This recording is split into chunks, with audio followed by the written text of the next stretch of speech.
السلام علیکم defence ایورڈز friends, idea weekly میں پاکستانی پائلٹس کی J-31 سے متعلق ٹریننگ کی خبر پر بات کریں گے۔ یورو فائٹر ٹائفون ایئر کرافٹ میں ترکی کی دلچسپی کی آفیشیل تصدیق سمیت گزشتہ ہفتے ہونے والی اہم ڈیفینس ڈیولپمنٹس بھی اس ویڈیو میں شامل ہوں گی۔ So let's start.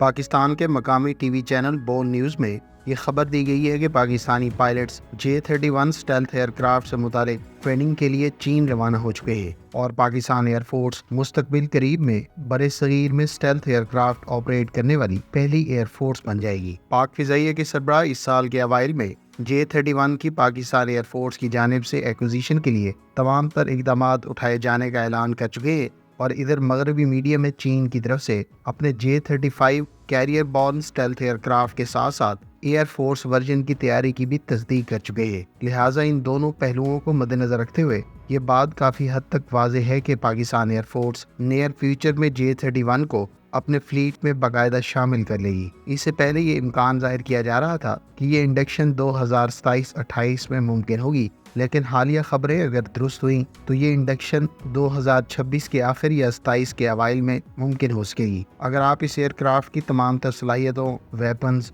J-35 اور J-31 میں فرق پر تفصیلی ویڈیو دیکھنا چاہتے ہیں تو اس ٹاپک پر ڈیٹیل ویڈیو پہلے سے چینل پر موجود ہے۔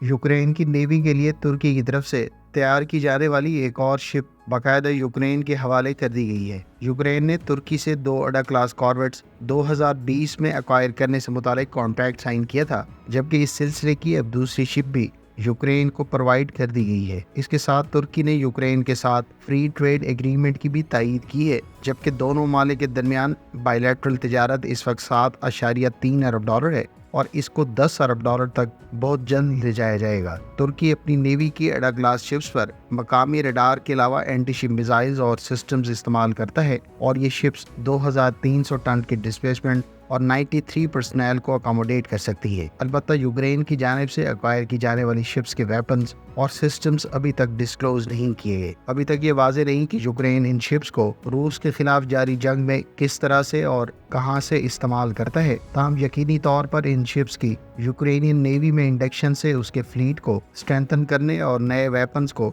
اپلائی کرنے میں مدد دے گی۔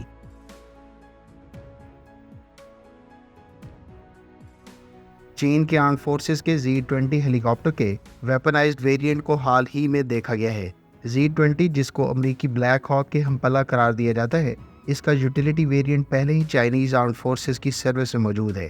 اس کے علاوہ چین اس کا نیول ویریئنٹ بھی تیار اور باقاعدہ اپنی نیوی میں انڈکٹ کر چکا ہے، جبکہ چین کی آرمی کی 76th آرمی بریگیڈ سے متعلق ریسنٹ ویڈیو میں Z-20W کو دیکھا گیا ہے۔ Z-20W بھی بلیک ہاک کے آرمڈ ویریئنٹ کی طرح ہے، اور اس کو مختلف طرح کے گائیڈڈ اور ان گائیڈڈ راکٹس کے علاوہ air to ground laser guided missile سے لیس کیا جا سکتا ہے۔ اس سے پہلے Z-20 کے آرمڈ ویریئنٹ کو دسمبر 2020 میں پورٹ کیا گیا تھا، جس پر 4 KD-9 یا KD-10 anti tank guided missiles اور راکٹس پارڈ نصب تھیں۔ تاہم 2020 میں منظر عام پر آنے والے Z-20 کو اس وقت مختلف ویپنز کی انٹیگریشن اور فائرنگ کے حوالے سے ٹیسٹ کیا جا رہا تھا۔ ممکنہ طور پر اب Z-20W یعنی آرمڈ ویریئنٹ کو باقاعدہ چائنیز آرمڈ فورسز کی سروس میں انڈکٹ کر دیا گیا ہے۔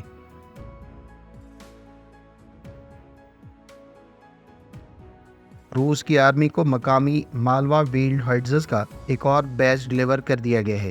روس کی آرمی کو اس ہائٹزرز کا ایک بیچ اس سال جون کے اینڈ پر بھی ڈیلیور کیا گیا تھا۔ مالوا ہائٹزرز کا ابتدائی پروڈکشن کا بیچ اکتوبر 2023 کو رشین آرمڈ فورسز کے حوالے کیا گیا تھا، جبکہ یہ ہائٹزر لائٹر قرار دی جاتی ہے اور اس کو یوکرین جنگ کے دوران بھی خرکیو ریجن میں ڈپلائی کیا جا چکا ہے۔ اس ہائٹزر کو کمانڈ پوسٹ، ڈیفینسو سٹرکچرز اور آرٹلری سسٹمز کے علاوہ ایئر ڈیفینس سسٹمز کو ڈسٹرائے کرنے کے لیے تیار کیا گیا ہے۔ مالوا ہائٹزرز کو روس اپنے IL-76 cargo transport year craft کے ذریعے بھی کیری کرنے اور ایک جگہ سے دوسری جگہ منتقل کر سکتا ہے، جبکہ یہ 152 ملی میٹر کی سیلف پروپلڈ ہائٹزرز ایکسپورٹ کسٹمرز کو بھی آفر کی جا رہی ہے۔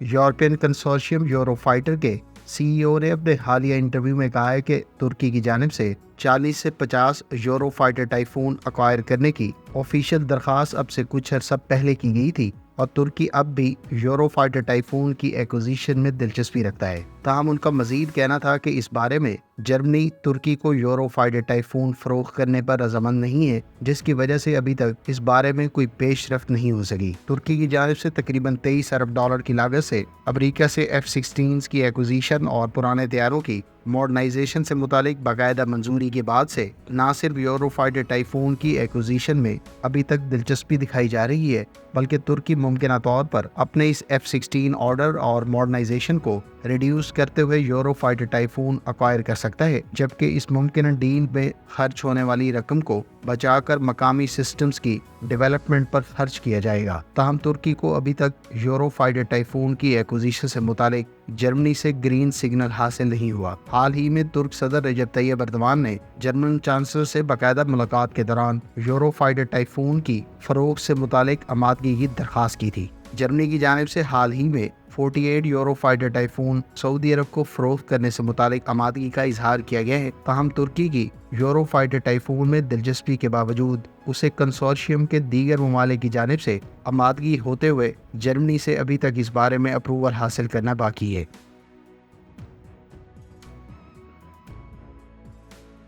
انڈین آرمی کو اپ گریڈڈ T-90 بشپا مین بیٹل ٹینک کا اپ گریڈڈ ویریئنٹ کا پہلا بیچ ڈیلیور کر دیا گیا ہے۔ انڈین آرمی نے 2019 میں T-90 بشپا MK3 مین بیٹل ٹینک کے ٹوٹل 464 یونٹس ایکوائر کرنے سے متعلق کانٹریکٹ 2019 میں سائن کیا تھا۔ اس سلسلے کے ابتدائی 10 ٹینک، جن کو T-90 MS کہا جاتا ہے، یہ باقاعدہ انڈین آرمی کے حوالے کر دیے گئے ہیں۔ انڈین آرمی ٹوٹل 464 T-90 بشپا مین بیٹل ٹینک کے MK3 ویریئنٹ اگلے 5 سالوں میں باقاعدہ اپنے فلیٹ میں شامل کرے گی۔ اپ گریڈڈ ویریئنٹ میں امپریسو فائر پاور اور ایڈوانس آرمر پروٹیکشن جیسے فیچرز کا دعویٰ کیا گیا ہے، جبکہ MK3 ورژن میں ایڈوانس ٹارگیٹنگ سسٹمز، امپرووڈ سروائیبلٹی جیسے فیچرز کے ساتھ ساتھ انہینس موبلٹی کا دعویٰ کیا گیا ہے۔ T-90 بشپا MK3 مین بیٹل ٹینک کو V12 ڈیزل انجن سے پاورڈ کیا گیا ہے، جو 1130 ہارس پاور جنریٹ کرتا ہے۔ اس ٹینک کی ٹاپ سپیڈ 60 کلومیٹر پر آور اور رینج 550 کلومیٹر بتائی جاتی ہے۔ یہ ٹینک ٹوٹل 42 راؤنڈز کو کیری کر سکتا ہے، جبکہ اس کی 125 ملی میٹر کی مین گن کے علاوہ اس پر 7.62 ملی میٹر کی مشین گن بھی موجود ہے۔ DRDO اور بھارت الیکٹرانکس لمیٹڈ نے اس ٹینک کے لیے تھرمل سائٹنگ سسٹم ڈیولپ کیا ہے، جو 8 کلومیٹر کی رینج پر ٹارگیٹس کو ڈیٹیکٹ کرنے اور اس کے ڈے اینڈ نائٹ آپریشنز کے علاوہ اس کا لیزر رینج فائنڈر 5 کلومیٹر کی رینج رکھتا ہے۔ MK3 پر K5 ایکسپلوسیو ری ایکٹیو آرمر کا استعمال کیا جا رہا ہے، جو اسے گزشتہ ویریئنٹ سے زیادہ بہتر سروائیبلٹی پرووائڈ کرے گا۔